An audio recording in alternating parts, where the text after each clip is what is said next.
BA part first. Sanskrit प्रथम प्रश्न पत्र रामायण। बालकांड प्रथम सर्ग 32 से 47 पद्य।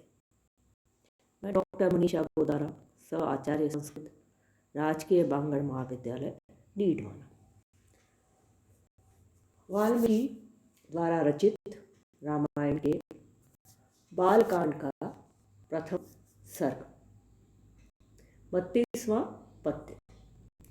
चित्रकूटे गते रामे पुत्र शोकातुरः तदा राजा दशरथ स्वर्गम जगाम विलपन सुतम। रामे श्री रामचंद्र जी के चित्रकूटे गते, चित्रकूट में पहुंच जाने के बाद पुत्र शोकातुरः तदा, उधर अयोध्या में पुत्र वियोग से दुखी विकल राजा दशरथ विलपन सुतम, हा राम कहकर विलाप करते हुए स्वर्गम जगाम, स्वर्ग सिधार गए, स्वर्ग चले गए, अर्थात उनकी मृत्यु हो गई। श्री रामचंद्र जी के चित्रकूट में पहुंच जाने के बाद उधर अयोध्या में पुत्र वियोग से दुखी विकल महाराज दशरथ हा राम कहकर विलाप करते हुए रोते हुए स्वर्ग सिधारे, स्वर्ग चले गए, मृत्यु को प्राप्त हो गए।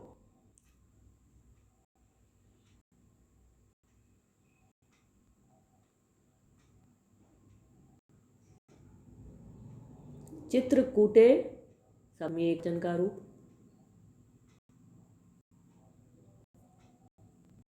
तैतीसवां पद्य। मृते तु तस्मिन् भर्तो वशिष्ठ प्रमुखै द्विजै नियुज्यमानो राज्याय नेच्छद् राज्यं महाबलः। मृते तु तस्मिन्, महाराज के इस प्रकार स्वर्गवासी होने पर वशिष्ठ प्रमुख द्विजयी, वशिष्ठ आदि प्रमुख द्विज वर्यों ने, गुरुजनों ने, ब्राह्मण श्रेष्ठों ने श्री भरत जी का राज तिलक करना चाहा।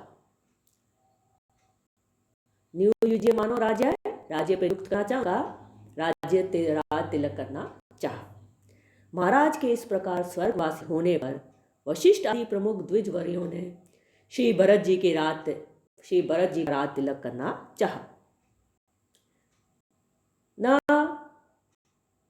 इच्छद राज्यम महाबलः, किंतु भरत जी ने यह स्वीकार नहीं किया।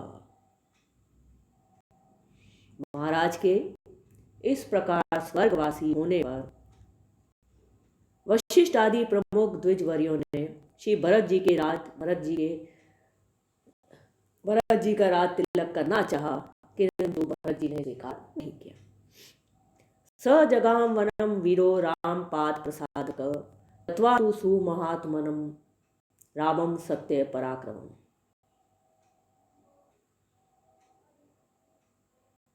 स और वे भरत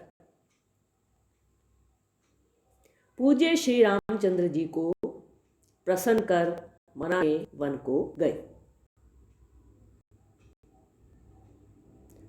सत्य पराक्रमम, सत्य पराक्रमी, सुमहात्मनम, महात्मा, रामम, श्री रामचंद्र जी के पास गत्वा पहुंच करके,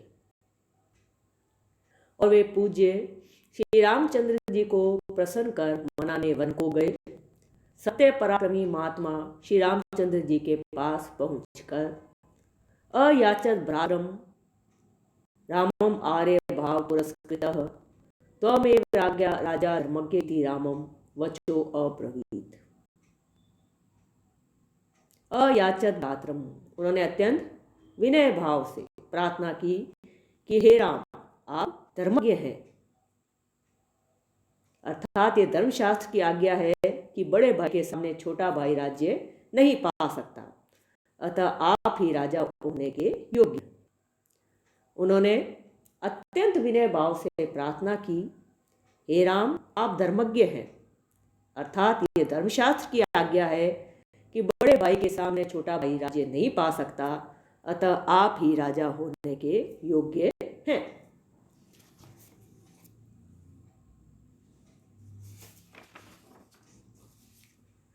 36वां पद्य।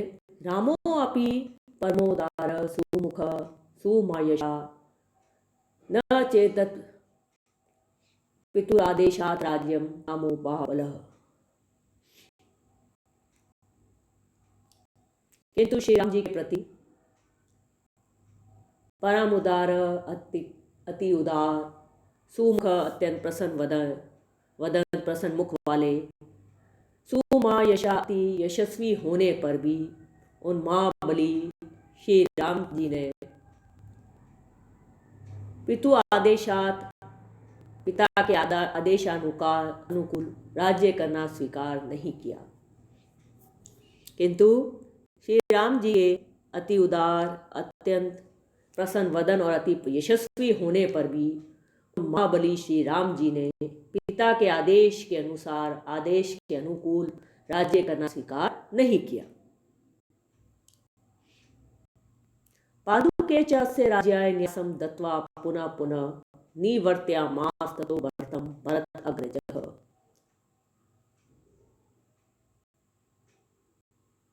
राज्य का कार्य चलाने के लिए अपने प्रतिनिधि स्वरूप पादुके खड़ाऊ भरत को दी और अनेक बार उनको समझाकर लौटाया। राज्य का कार्य चलाने के लिए पादुके दत्वा अपनी प्रतिनिधि रूपी खड़ाऊ भरत को दी और उनको अनेक बार समझाकर निवर्त्यामास लौटाया। स कामम अन्वाप्येवं एव राम पादौ उपस्पृशन नंदी ग्रामे अकरोत् राज्यम रामागमन आकांक्षया। भरत जी श्री राम जी द्वारा अपने मनोरथ को इस प्रकार प्राप्त कर, उनके चरणों को स्पर्श कर तथा श्री रामचंद्र जी के लौटने की प्रतीक्षा करते हुए नंदी ग्राम में रहकर राज्य करने लगे। राम आगमन आकांक्षाया, राम के आने की प्रतीक्षा की आकांक्षा से लौटने की प्रतीक्षा करते हुए नंदी ग्राम में राज्यम अकरोत् रहकर राज्य करने लगे। राम पादौ उपस्पृशन, राम के दोनों चरणों को स्पर्श करके। कामम अन्यापि एवं, भरत जी श्री राम जी द्वारा अपने मनोरथ को इस प्रकार प्राप्त कर सकामम अन्वाप्येवं, इस प्रकार से प्राप्त करके राम पादों स्पर्श, दो नाम भगवान के दोनों चरणों को स्पर्श करते हुए श्री रामचंद्र जी की लौटने की प्रतीक्षा करते हुए नंदीग्राम में रहकर राज्य करने लगे। गते तु वर्ते श्रीमान सत्यसंधो जितेन्द्रिय राम तु पुनरालक्ष्ये नागरस्य जनस्य च। गते तु वर्ते, भरत जी के लौट आने पर सत्यसंधो सत्य प्रतिज्ञ और जितेंद्रिय श्रीमान श्री लक्ष्मी से संपन्न श्रीमान रामचंद्र जी ने यह विचार किया कि चित्रकूट में हमारा वास जानकर अयोध्या वासियों का आना जाना शुरू हो गया है और उन लोगों के आने से चित्रकूट वासी तपस्वियों के जब तप में विषय पड़ता है, बाधा उत्पन्न होती है। भरत जी के लौट आने पर सत्य प्रतिज्ञ और जितेंद्रिय श्रीमान रामचंद्र जी ने यह विचार किया कि चित्रकूट में हमारा वास जानकर अयोध्या वासियों का आना जाना शुरू हो गया है और उन लोगों के आने से चित्रकूट वासी तपस्वियों के जब तप में विषेप पड़ता है, बाधा उत्पन्न होती है। तत्र आगमनम एकाग्रो दंडकान प्रविवेश प्रविश्यतु मारण्यम रामो राजीव लोचनः।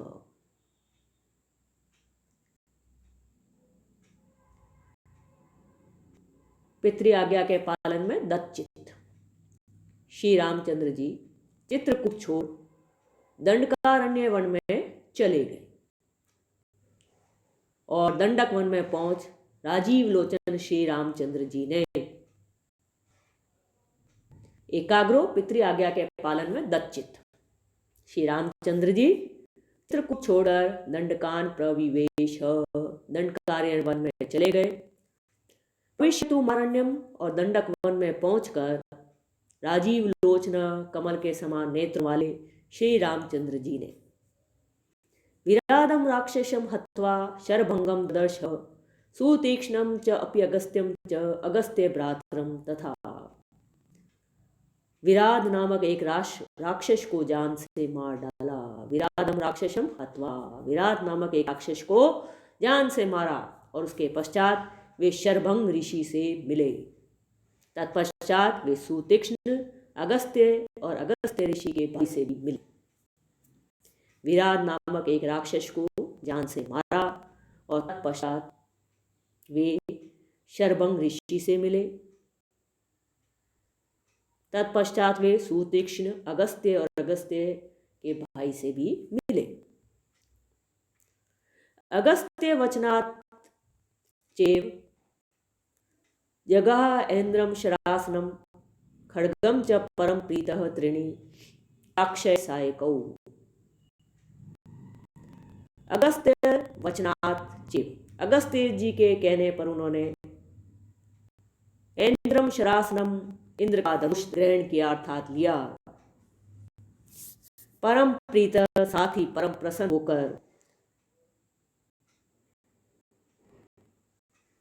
खड्गम, एक अत्यधिक तीक्ष्ण तलवार और तरकस जिसमें बाण कभी खत्म नहीं होते, कभी चूकते ही नहीं थे, श्री रामचंद्र जी ने अगस्त्य जी से लिए।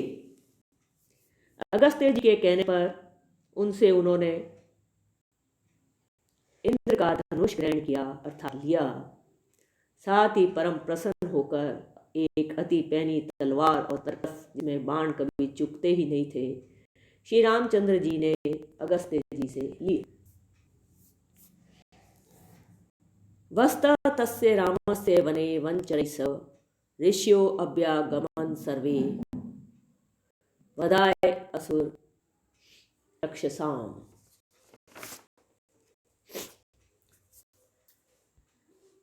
उस वन में उन वानप्रस्थ ऋषियों के साथ रहते समय राक्षस और असुरों का नाश करवाने की इच्छा रखने वाले ऋषि रामचंद्र जी के पास गए।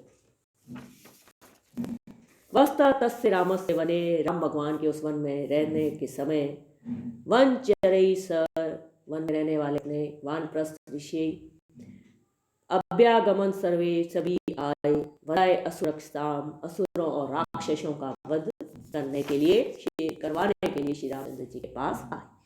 उस वन में उन वानप्रस्थ ऋषियों के साथ रहते समय राक्षस और असुरों का नाश करवाने की कामना रखने वाले ऋषि रामचंद्र जी के पास गए। स तेषां प्रति शुश्राव राक्षसानां वदं मे प्रतिज्ञातश्च रामेण वद संयति राक्षसाम्।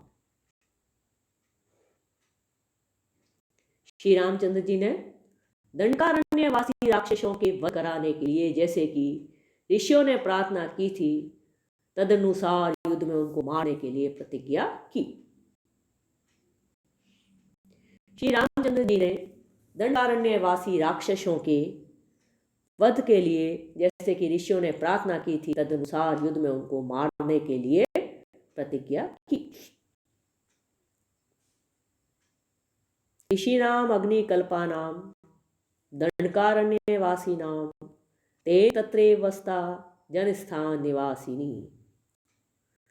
इस प्रतिज्ञा को सुन अग्नि के समान तेजस्वी दंडकवासी ऋषियों ने जाना कि राक्षस अवश्य मारे जाएंगे। इसके पश्चात उसी जनस्थान में रहने वाली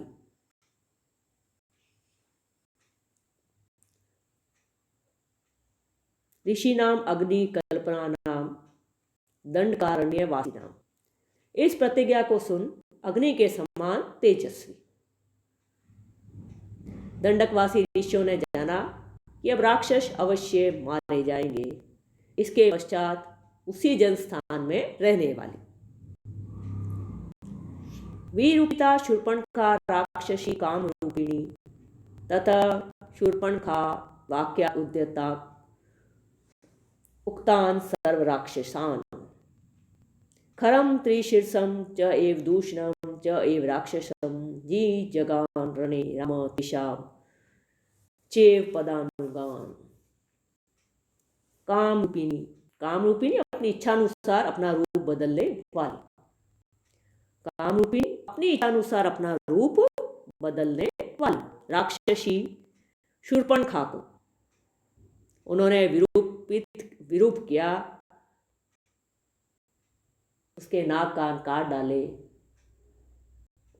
उसे विरूप किया, कुरूप किया।